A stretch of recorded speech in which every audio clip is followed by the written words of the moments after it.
Hola. Sí, doctora. Sí, doctora. Ya.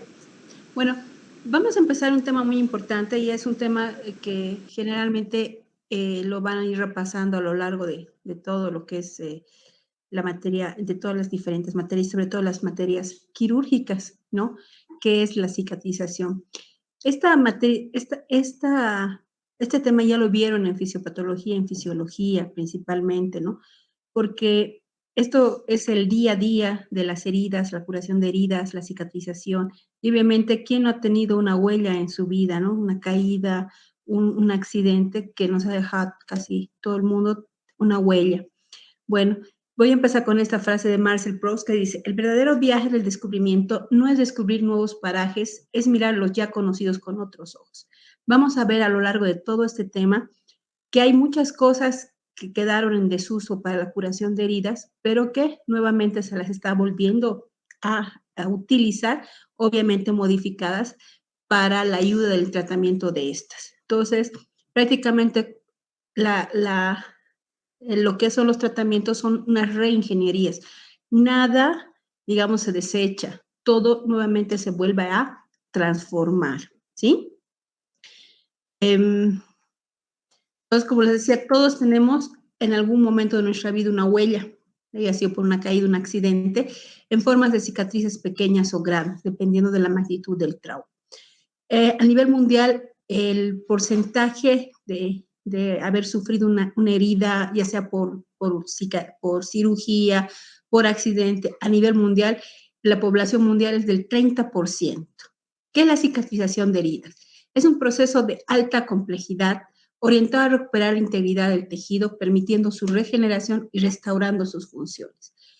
Esto es un concepto muy bien, que define muy bien la cicatrización. Parecería ser un proceso sencillo, pero van a ver que es un proceso que tiene muchos mini procesos que obviamente van a ir engranando uno tras otro para que la cicatrización sea perfecta y no haya ninguna complicación. Después, es muy importante también que esta cicatrización, como resultado de una integración total del tejido, y obviamente que con la herida quede un tejido, generalmente la piel, con una función adecuada. Obviamente, después de una cicatriz, nunca la piel de esa zona o la región de esa zona donde se ha dado la herida va a volver a ser la misma, ¿sí? Es como que nosotros cae un espejo y por más que lo peguemos con la mejor carpicola, con la gotita, ¿ya? Nunca más va a volver a ser el mismo espejo, ¿sí? Nunca igual que el original. La piel es un órgano muy complejo, ¿sí? Tiene una superficie de 1.5 a 2 metros cuadrados de forma de un promedio y principalmente tiene 3 capas funcionales, ¿no? Sabemos que viene de afuera adentro, lo que es la epidermis, la dermis y la subcutícula, ¿no? Y como ustedes pueden ver, ya por debajo tienen lo que es la zona de los vasos sanguíneos. Estos generalmente cuando sufre una lesión a nivel de la piel en sus diferentes capas, va a haber una reparación y esta reparación de todo este daño va a ser por tejido conectivo, que generalmente no es un tejido regular y obviamente las características de este tejido no es una gran elasticidad como se tiene normalmente el tejido de la piel, que es un tejido muy elástico, ¿no? Y resistente. Entre sus múltiples funciones, la piel tiene la de termorregulador, la de absorción de vitamina D, la de defensa, la de ofrecer humedad. También tiene una función muy importante que es la inmunidad.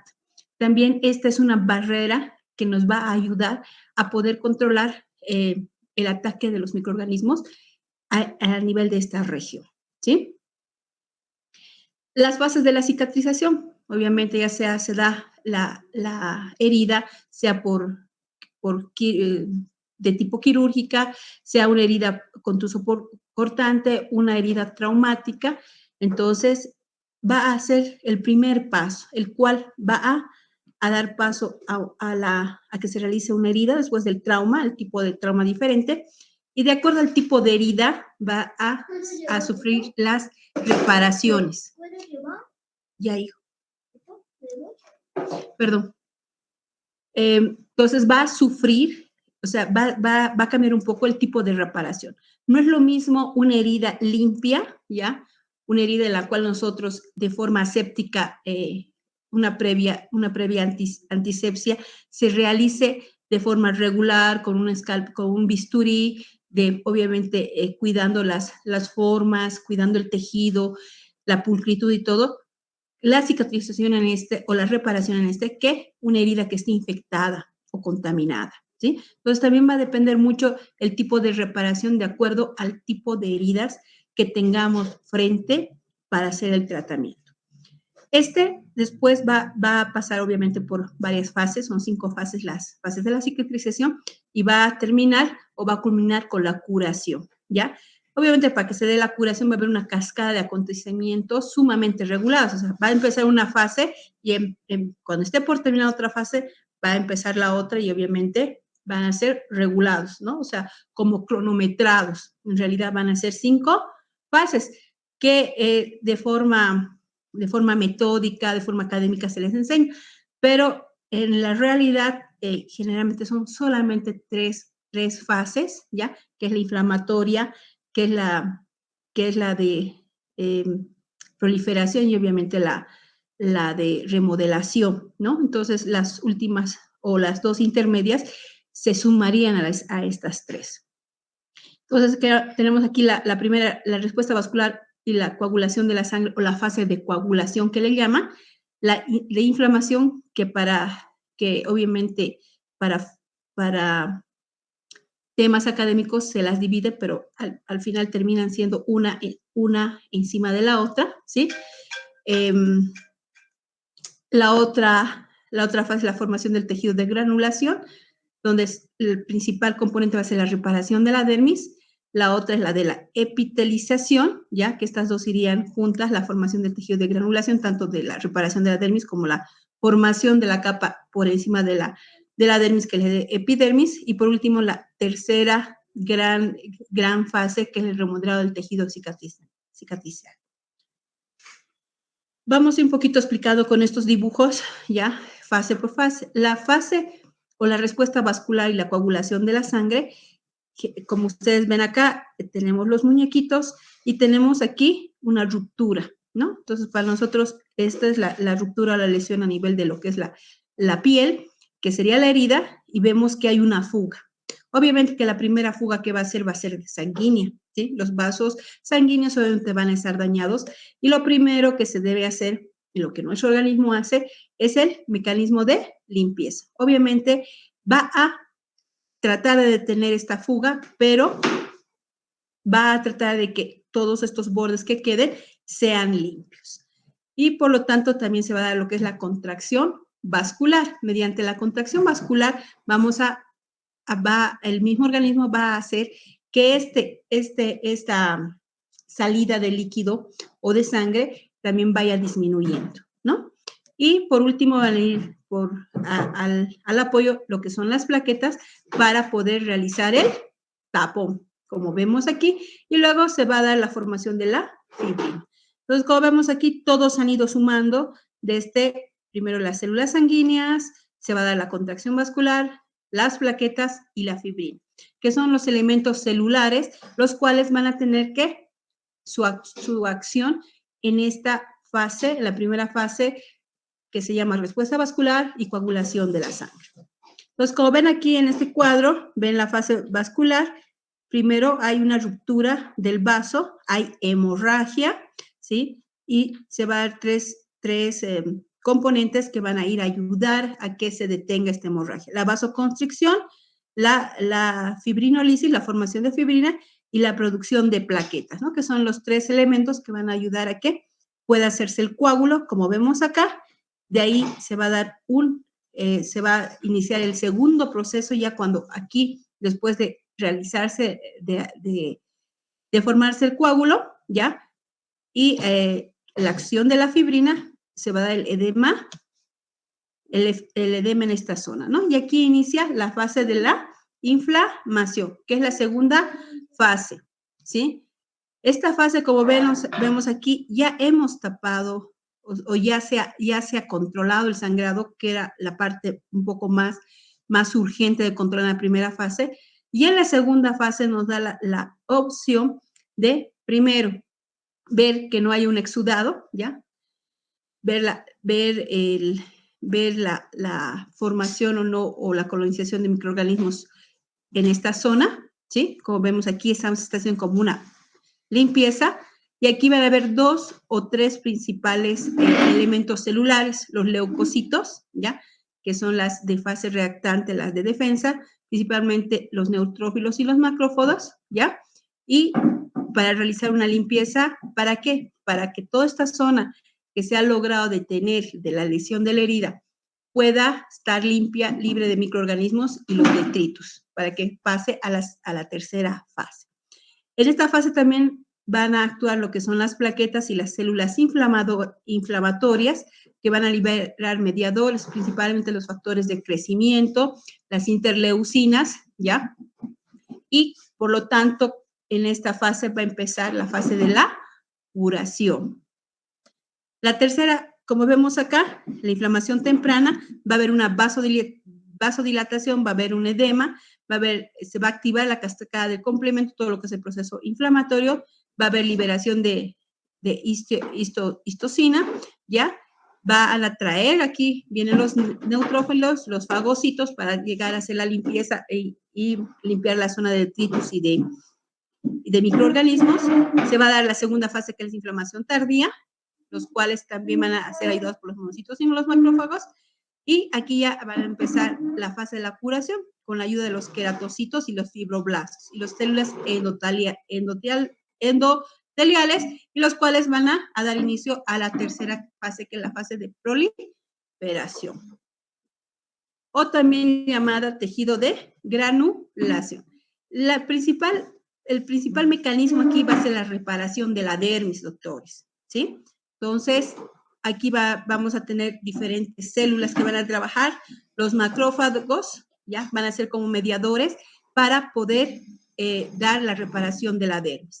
Los fibroblastos, que van a causar una migración hacia el tejido lesionado del colágeno, ya, a base del colágeno, para poder, digamos, reparar la lesión, principalmente en la dermis, y el tejido conectivo fresco, que va a rellenar la brecha, y se va a dar lo que es el tejido de granulación. El tejido de granulación es un tejido que va a estar sumamente vascularizado, ¿ya? Y va a ayudar a que se pueda rellenar la brecha de la herida. Y obviamente la formación de nuevos vasos sanguíneos, que se va a llevar la angiogénesis.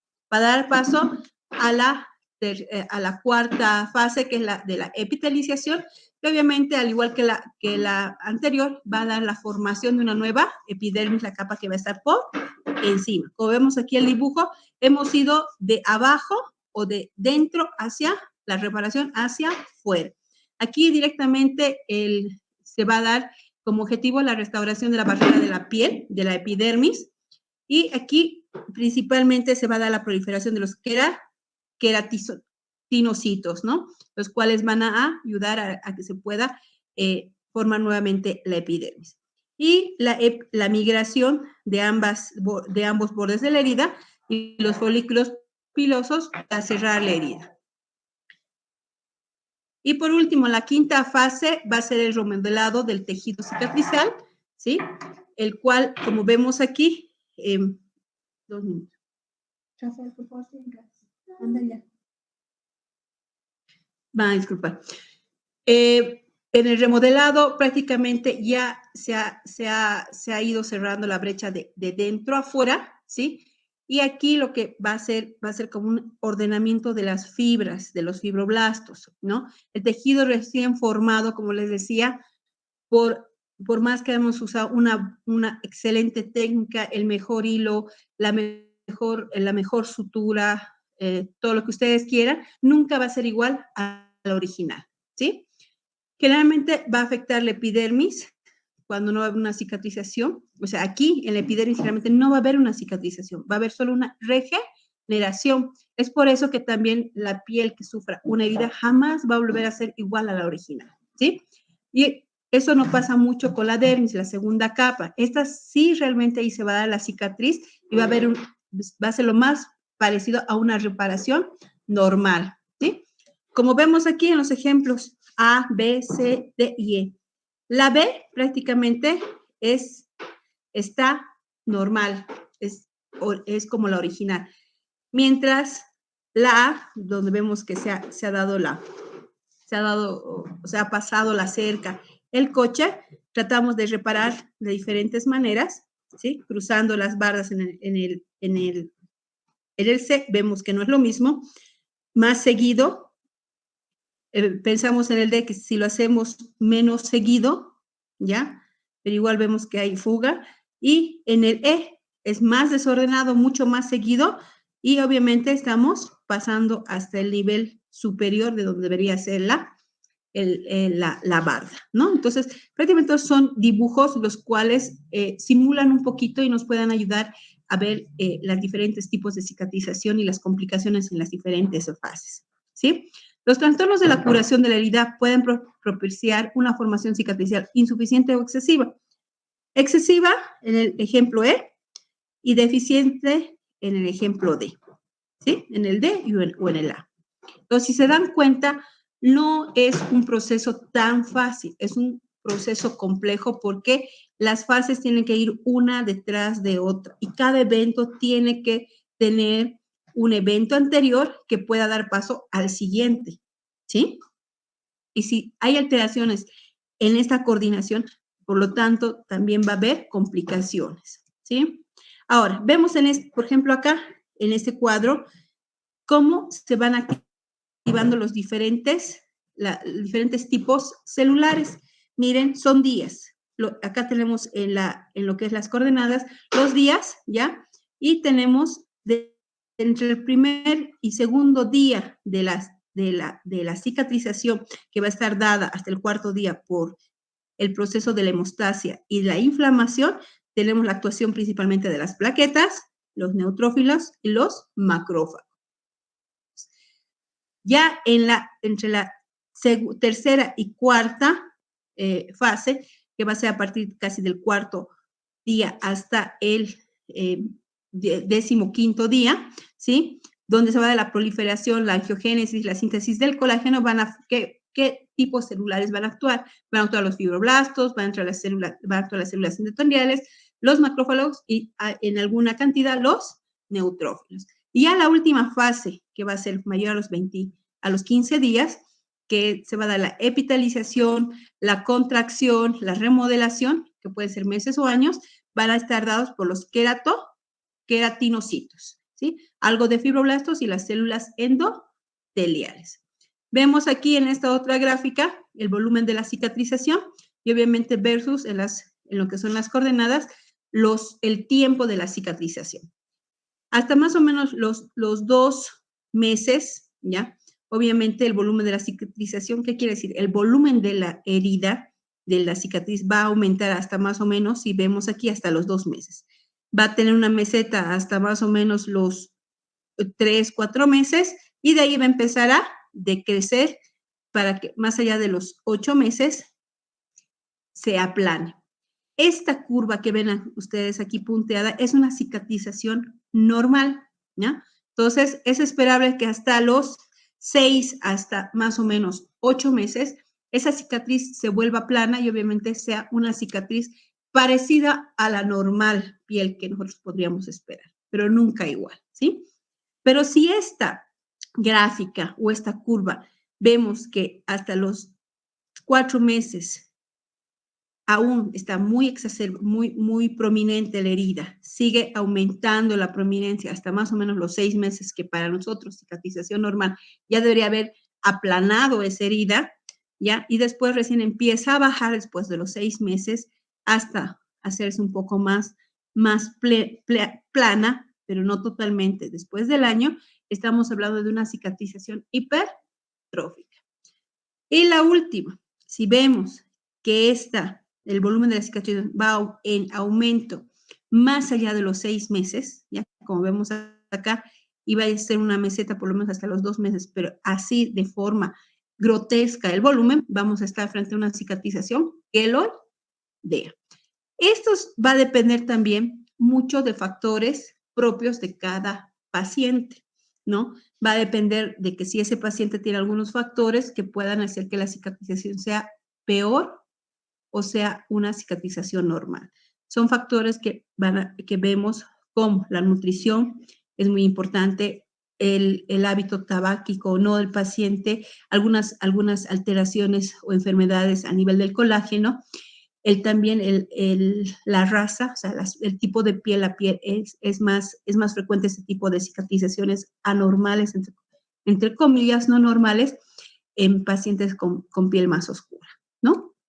Entonces, este cuadro es importante saberlo porque es lo que nosotros deberíamos esperar cuando vayamos controlando una cicatrización de las heridas y ver que estamos frente a qué tipo de cicatrización frente a nosotros que tiene el paciente.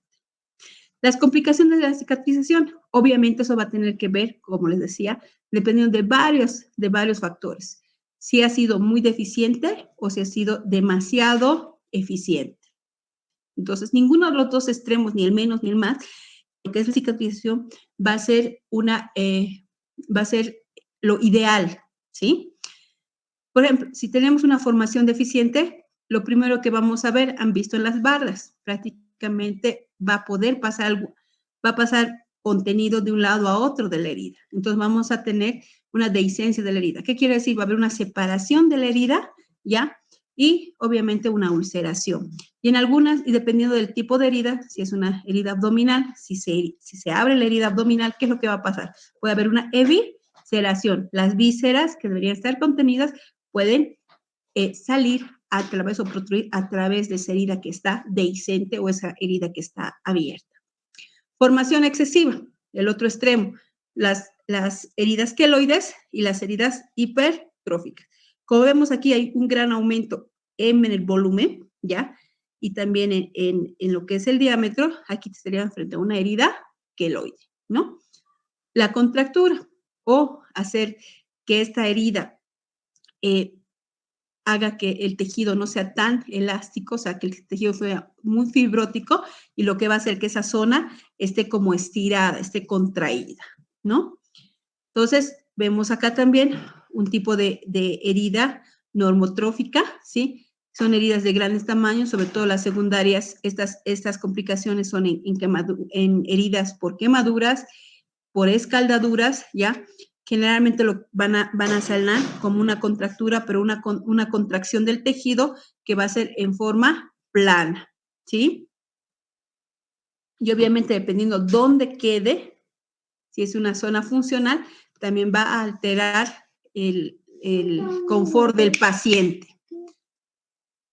Las cicatrices atróficas, ¿no? Son aquellas que van a estar, generalmente son heridas que van a ser de planos profundos, debajo de la superficie, ¿ya? De la piel circundante, van a ser como depresiones, no van a ser como las otras, no van a ser unos abultamientos, no van a ser aumento de volumen, sino van a ser unas depresiones. Esto generalmente también se va a dar como las otras, por una desorganización en el remodelamiento, pero obviamente que va a ser por la parte interna, ¿no? Una de los ejemplos claros son las cicatrices consecuentes a un acné muy, muy difícil de tratar, ¿no? Son como hoyuelos que quedan, que también entraría como ejemplo en esas cicatrices atróficas. Aquí tenemos cicatrices hipertróficas, las cuales lo que va a pasar acá, va a haber una hiperproducción del tejido conectivo, los cuales no van a poder organizarse o ordenarse como vimos, ¿no? Van a ser muchos y obviamente lo que van a hacer se van a acomodar de forma desordenada uno encima del otro y obviamente lo que van a hacer es agarrar y aumentar el volumen en esa zona, ¿sí? Uno de los factores para que se puedan dar este tipo de cicatrices es el aumento de tracción de las fuerzas, ¿no? ¿Qué es lo que pasa? Por ejemplo, que sean zonas donde haya mayor movilidad, ¿ya? Y el paciente, a pesar de decirle que tenga un poco de cuidado, ¿ya? En lo que son los pliegues, en lo que son las articulaciones, él va a su ritmo como si no hubiera tenido la herida y obviamente ejerce mucha tracción de fuerza en este tipo de heridas. Y los queloides, como ven, hay un aumento en volumen, pero además del volumen también en extensión, ¿sí? Generalmente van a ser ya en relación a las hipertróficas, van a ser proliferaciones mucho más engrosadas, protuberantes, ¿ya? Y aquí también va a haber una hiperproducción de tejido conectivo, pero generalmente este tejido conectivo, además de estar o sea, que tenga una superproducción, esta producción no va a estar limitada, va a ser muy desordenada y obviamente va a ser mucho más extensa. Para esto, generalmente los factores de riesgo son pieles oscuras y obviamente que tienen que tener una afectación o una herencia genética. Y generalmente son mayores en mujeres jóvenes. Los tipos de cicatrización es importante saber porque de acuerdo al tipo de herida vamos a también ver qué tipo de cicatrización tiene este paciente. Generalmente van a ser 4 tipos. El de primera intención, una de las características es que tiene un tiempo mínimo, hasta los 7 días, no hay separación de los bordes y obviamente tiene una mínima formación de cicatriz. Generalmente la cicatriz, dependiendo del tipo de piel, si una piel muy blanca, va a ser una línea muy delgada que ni se la va a ver, y en otro tipo de piel probablemente se vea una línea muy delgada, ¿ya? Y en otros pacientes generalmente a veces ni se ve la cicatriz. Entonces, generalmente aquí va a ser la de heridas limpias en la cual nosotros controlamos que los bordes estén bien irrigados, no estén isquémicos, no estén necróticos y se hace una buena aproximación con un hilo ideal, ¿ya? Y obviamente con una aguja ideal y obviamente la sutura ideal. Actualmente, en lo que son el tratamiento o las suturas, la evidencia nos confirma y nos sugiere que mientras nosotros podamos usar un hilo ideal, es el monofilamento de absorción lenta, estamos hablando de 90 a 60 días, y el hilo ideal sería el PDS, ¿no? Casi todas las estructuras y sí, principalmente en la piel, el hilo ideal para sutura debería ser un monofilamento.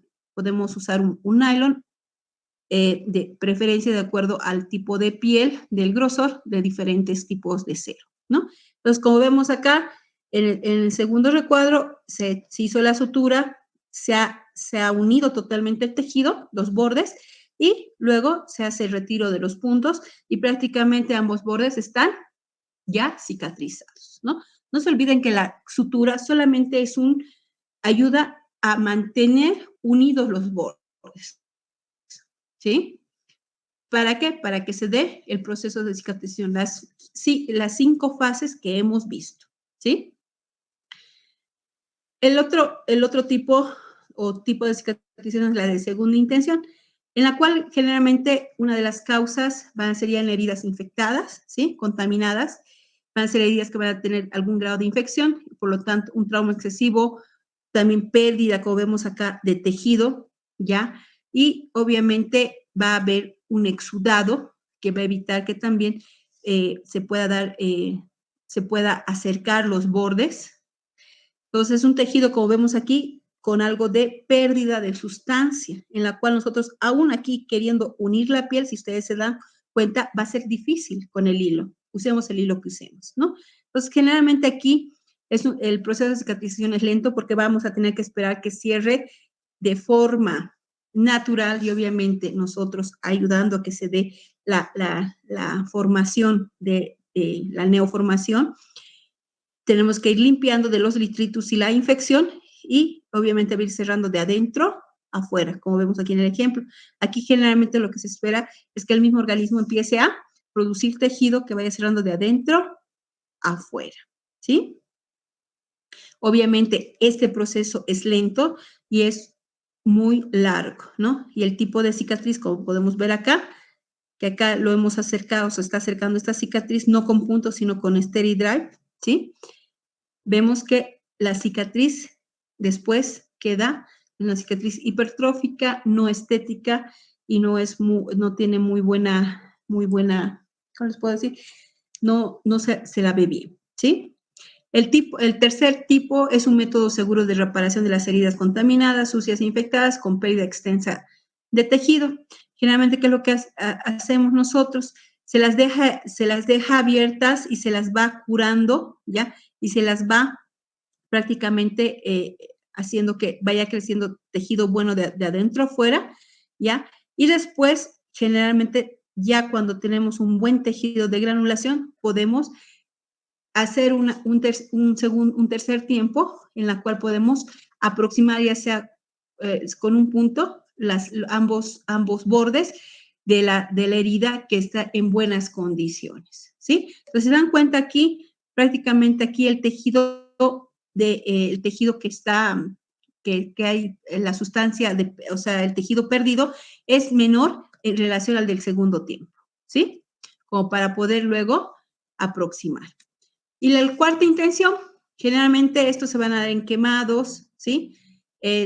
Son en cicatrices extensas, en las cuales, aún curando todos los días, usando los métodos de hidrogel, de las esponjas, de asquina o tratamientos avanzados de curación de heridas, no va granulando. Entonces, generalmente aquí lo que se hace, se recurre a una cirugía en la cual se va a hacer un injerto. O sea, aceleramos la cura por medio de injertos cutáneos o en algunos casos, si hay pérdida de toda la piel, de colgajos, ¿sí? Pues como ven aquí, es una herida que prácticamente muchos meses han estado curando y al ya haber un tejido de granulación y ser extensa, aquí no podemos poner puntos, no podemos querer cerrar, entonces vamos y hacemos un injerto de epidermis, ¿no? Como vemos aquí, el después. ¿Cuáles son los factores de cicatrización? Entonces, es bien importante cuidar esto durante el tratamiento de las heridas, que haya una homogeneidad de los tejidos.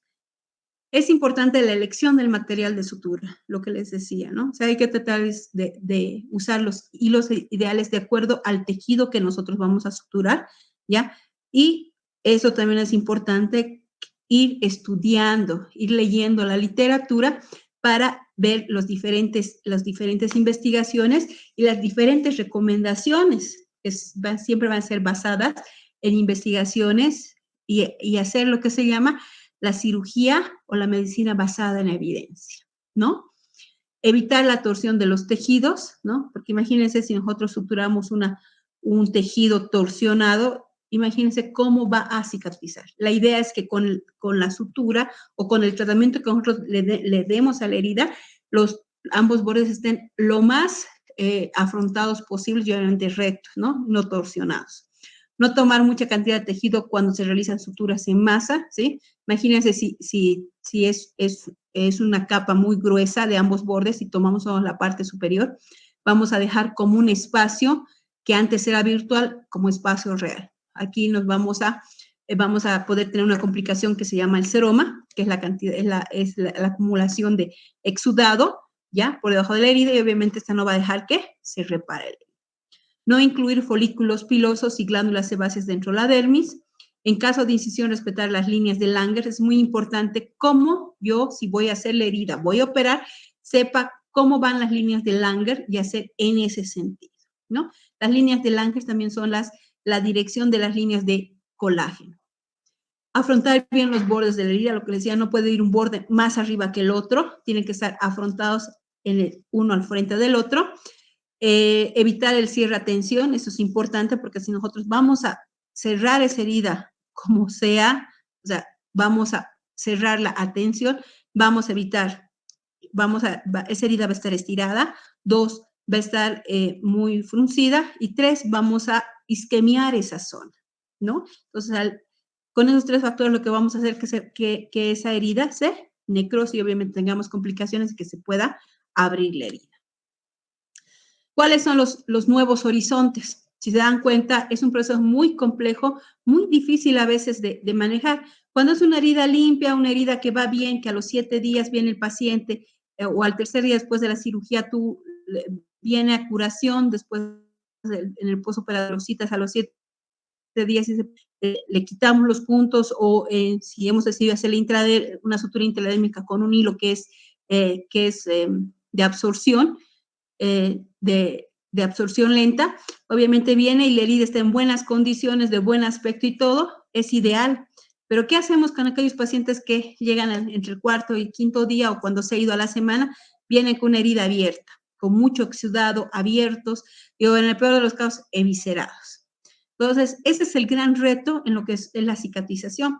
Sabemos cómo se da, pero lamentablemente no sabemos cuando se complican cómo podemos detener esa complicación, ¿ya? Por eso, aún en el mundo moderno, a pesar de haber tanta investigación, tanta ciencia, estamos clonando células, estamos trasplantando todos los órganos que nos podemos imaginar, estamos haciendo inteligencia artificial, doctoras, no podemos manejar hasta el momento, o no podemos controlar el proceso inflamatorio, y por lo tanto la cicatrización, ¿no? Entonces, son nuevos retos, son nuevas investigaciones que se ve cómo yo puedo hacer que esa herida cicatrice lo mejor posible. Nunca igual que la original, pero por lo menos algo aproximado. Entonces, lo último que se está usando, hay cursos, hay congresos sobre curación de heridas avanzadas, para que vean, y día a día va comenzando una y tras otra investigación en lo que es la cicatrización. Tenemos aquí lo que son los apósitos hidroactivos de poliuretano, ¿no? Estos son como unas esponjas, ¿ya? Que son hechas de poliuretano y que tienen una de las características importantes para el tratamiento de las heridas, que es transpirar la piel, ¿sí? O sea, deja que la piel pueda de una manera respirar, pero también que tenga un ambiente húmedo, o sea, que transpire. Entonces, son unas esponjas que se deja y se deja como tapada, como ocluida la cicatriz, ¿no? Aquí lo que va a hacer, obviamente, está transpirada, está húmeda la herida, y decimos, ¿qué va a pasar? ¿Se va a macerar? Pues no, por el tipo de poliuretano y además porque puede transpirar la piel, ¿ya? Esta no va a macerarse, ¿no? Esto generalmente puede usarse en hasta 7 días en la herida, ¿ya? Y puede también usarse hasta 2 a 3 meses, dependiendo del tipo de herida y profundidad que tenemos. Son autoadhesivos, ¿ya? Causan mínima irritación cutánea, reducen efectivamente el color y el espesor de la cicatriz hasta un 95%, y generalmente son más efectivos que las láminas del silicona, ¿no? Entonces, también vieron que en alguna ocasión la silicona hacía menor reacción en relación al otro tipo de elementos que teníamos, ¿no? Para la cicatrización, generalmente en este tipo de complicaciones necesitamos años. Entonces, este es el tipo de elemento que les decía, que es lo último que se está haciendo en curación de heridas, ¿no? Que puede ir acompañada de algún tipo de debridantes enzimáticos, que son líquidos que tienen algunas enzimas que van a hacer la debridación, y ya no mecánica como nosotros lo hacemos cuando tenemos una herida infectada, ¿no? Aquí tenemos literatura, como ustedes pueden ver, 2001, alteración de las cicatrices hipertróficas inducidas por apósitos autoadhesivos, ¿ya? Que ya desde el 2001 se empezó a estudiar y obviamente investigar para ver el uso o la utilidad de este tipo de material para el tratamiento de las heridas, ¿no? Obviamente también tenían que ver con el estado funcional y cosmético de las cicatrices, ¿no? Entonces aquí veían que había 4 factores importantes para evitar o ayudar a que una cicatriz no sea tan hipertrófica, ¿no? Compresión de la herida, ¿ya?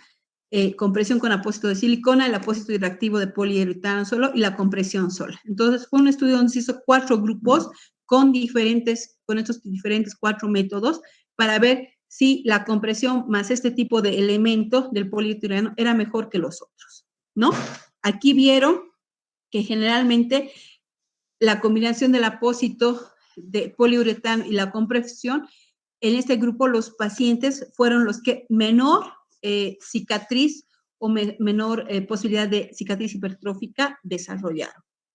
Entonces, como aquí vemos, es una marca que tenemos en el país que se llama B. Brown, los cuales traen las esponjas, tienen este debridante enzimático que es el Prontosan, y obviamente tiene otras esponjas que van a tener unos aditamentos en base a plata, que van a ayudar a la debridación y obviamente a la cicatrización de las heridas. También tenemos en estos productos un sellante, un plastificante de las heridas para poder, digamos, evitar que se contamine, ¿no? Es como un plastificado, doctores. También mucho tiempo se ha usado de forma artesanal la miel para controlar un poco y tanto ayudar a la cicatrización y controlar la infección en heridas muy profundas, ¿ya? Y las cuales actualmente ya se está, obviamente con la evidencia, tenemos en nuestro medio los apósitos hidrosolubles a base de propóleo D, ¿no? Entonces, como ustedes pueden ver en la imagen, son estos apósitos, los cuales se dejan adosada a la herida y obviamente se las recubre con un material de plástico que sella de forma hermética el apósito con la herida y se conecta una aspiración, la cual va a ir aspirando de forma continua todo el exudado, mientras el apósito de propóleo va a hacer el cometido de controlar la infección por un lado y obviamente ayudar a la regeneración. También se está usando láser para ya las cicatrices atróficas, hipertróficas, con buenos resultados. Son muy pocos estudios los que tenemos actualmente en pro, mostrando un beneficio mayor a lo que les mostraba. Y también tenemos la inyección, ¿no? O sea, el tratamiento también de plasma rico en plaquetas en algunos tipos de heridas. No tenemos estudios muy grandes, muy, ¿cómo les puedo decir? Con un nivel de evidencia muy alto, ¿ya? Pero, digamos, está mostrando buenos resultados y resultados esperanzadores de que en un futuro podamos manejar de una manera adecuada y tengamos, obviamente, un pool muy grande para el manejo de las heridas complicadas y, obviamente, la cicatrización, ¿no? Entonces, quedo atenta a sus inquietudes, a sus preguntas. Gracias por su atención.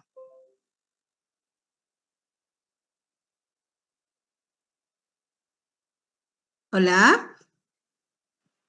Doctores. Doctora, disculpe, ¿la crioterapia también formaría parte del tratamiento para cicatrices queloides e hipertróficas? ¿La crioterapia? Sí, sí.